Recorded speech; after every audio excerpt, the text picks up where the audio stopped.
ഇത് എഴുതാനിരിക്കുമ്പോൾ അങ്ങനെ വരും. അനുഭവങ്ങൾ ഉണ്ടാവണമല്ലോ. അനുഭവങ്ങൾ പിന്നെ ചെറുപ്പത്തിലൊക്കെ പിന്നെ ഏതായാലും മനസ്സുകൊണ്ട് ഇനി വേലിയാടാത്തൊരാരുണ്ടാവും. എങ്ങനെ മനസ്സുകൊണ്ട് ഇങ്ങനെ വേലിയാടാത്തൊരാരും ഉണ്ടാവും. അല്ല ശരിക്കും ആ പാട്ടില് അല്ല, പ്രണയം എനിക്കൊരു അനുഭവം തന്നെയാണ്. നമ്മൾ ഒന്ന് ഉത്തരവാദിത്തമില്ലാതെ നടക്കുന്ന ഒരു കാലഘട്ടത്തിൽ നാട്ടിൽ ഒരു വലിയ കലാകാരനൊക്കെ ആവുമ്പോൾ ഇഷ്ടംപോലെ പ്രണയിക്കാൻ കഴിയല്ലോ. പ്രണയിക്കുകയൊക്കെ ചെയ്തിട്ടുണ്ട്, ഇല്ലാന്നും ഞാൻ പറയുന്നൊന്നുമില്ല.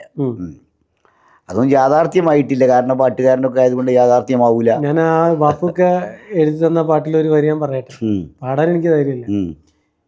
ഇനിയില്ലൊരു ജന്മമെന്ന് അറിയാം തോഴി, ഇനിയില്ലൊരു ജന്മമെന്ന് അറിയാം തോഴി, മോഹങ്ങൾ ബാക്കിയാക്കി പോയി അല്ലേ, സ്വപ്നങ്ങളെല്ലാം വിറ്റു പാപ്പരായി. അതിനകത്ത് പാപ്പരായി എന്നുള്ള വാക്ക് ഉപയോഗിക്കാനുള്ള ധൈര്യം കാണിച്ചിട്ടുണ്ടല്ലോ, അതിനൊക്കെ വലിയൊരു സൗട്ടാണ്. അതിലെല്ലാം ഉണ്ട്. ഇത് പിന്നെ എഴുതാനിരിക്കുമ്പോൾ എവിടുന്ന അത് വരുന്നതെന്ന് ചോദിച്ചാൽ പടച്ചോൻ്റെ ഒരു കൽപ്പനക്ക് വരുന്നമാനെ. ഇപ്പം നേരത്തെ പറഞ്ഞില്ല 7000 പാട്ട് എഴുതിയെന്ന്. പാട്ട് ഗിന്നസ് ബുക്കിൽ പേര് എഴുതാനൊന്നും എഴുതിയതല്ല, ആവശ്യക്കാർ വന്ന് നിറഞ്ഞപ്പം പാട്ട് എഴുത്ത് കഴിവുള്ള. പിന്നെ അതിനേക്കാൾ ഉപരി ഒരു പ്രശ്നം വന്നു, ചില്ലറ കിട്ടാനും തുടങ്ങിയില്ല. കൂടുതൽ എഴുതാൻ. ഫസ്റ്റ് കിട്ടിയ പേയ്മെന്റ് ഏതാ? ഫസ്റ്റ് എനിക്ക് പിന്നെ KMK പാർട്ടിക്ക് ഞാൻ പാട്ട് അടുത്ത് മരിച്ചില്ലേ, അയാൾക്ക് ഞാൻ റേഡിയോ സ്റ്റേഷനിൽ 5 പാട്ട് എഴുതി കൊടുത്തിരുന്നു. അപ്പോൾ അയാൾ അന്ന് 10 രൂപ തന്നു. 77 10,000 വെറും 10 രൂപ 5 പാട്ട്. അന്ന് 10 രൂപ 10,000 കടിയാടാൻ കഴിയൂല നമുക്ക്, വെറും 10 രൂപ.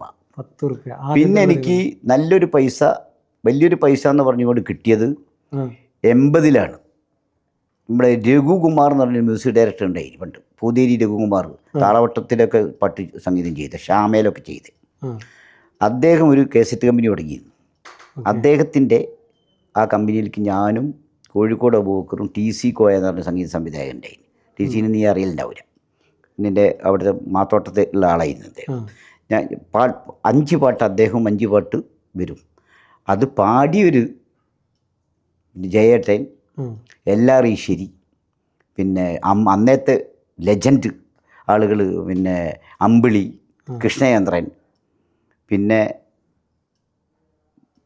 14-ാം രാവ് പാടിയിട്ട് ഭയങ്കര ഹിറ്റായി വന്ന ഇയാളും നിലമ്പൂർ ഷാജി. 14-ാം രാവ് വെച്ചത് മാനത്തോ അല്ലല്ല, അഹദോൻ്റെ തിരുനാമം എന്ന് പറഞ്ഞ പാട്ട്, അത് പാടിയിട്ട് ഹിറ്റായി നിൽക്കുവാണ് നിലമ്പൂർ ഷാജിനെ വിളിച്ചത്. അന്ന് സ്റ്റുഡിയോ അല്ല ഇവിടെ, കേരളത്തിൽ സ്റ്റുഡിയോ അല്ല. മദ്രാസിൽ പോയിട്ട് റെക്കോർഡ് ചെയ്ത്, ഫുൾ യാത്ര തന്നെ. ആ മദ്രാസ് പോയിട്ട് റെക്കോർഡ് ചെയ്ത് വന്നേ. അതിന് 501 രൂപ നമുക്ക് പ്രതിഫലം കിട്ടിയിരുന്നു. അത് വലിയൊരു പ്രതിഫലമാണ് അന്നത്തെ അദ്ദേഹത്തിൻ്റെ കൈകൊണ്ട് കിട്ടി. അദ്ദേഹം പിന്നെ വളരെ ബുദ്ധിമുട്ടൊക്കെ ആയിട്ട് മരിച്ചു.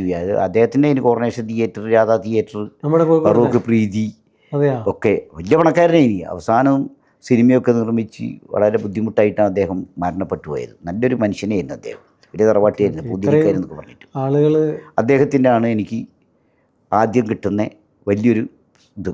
അതിനേക്കാൾ ഉപരിയായിട്ട് എനിക്ക് മറക്കാൻ കഴിയാത്ത അനുഭവങ്ങൾ തന്ന, സ്വപ്നം കാണാൻ പോലും കഴിയാത്ത അനുഭവം തന്നത് കോഴിക്കോട് തരങ്കിണി കേസറ്റിൻ്റെ ഒരു മാനേജറിൻ്റെ ബാബുക്ക എന്ന് പറഞ്ഞിട്ട്.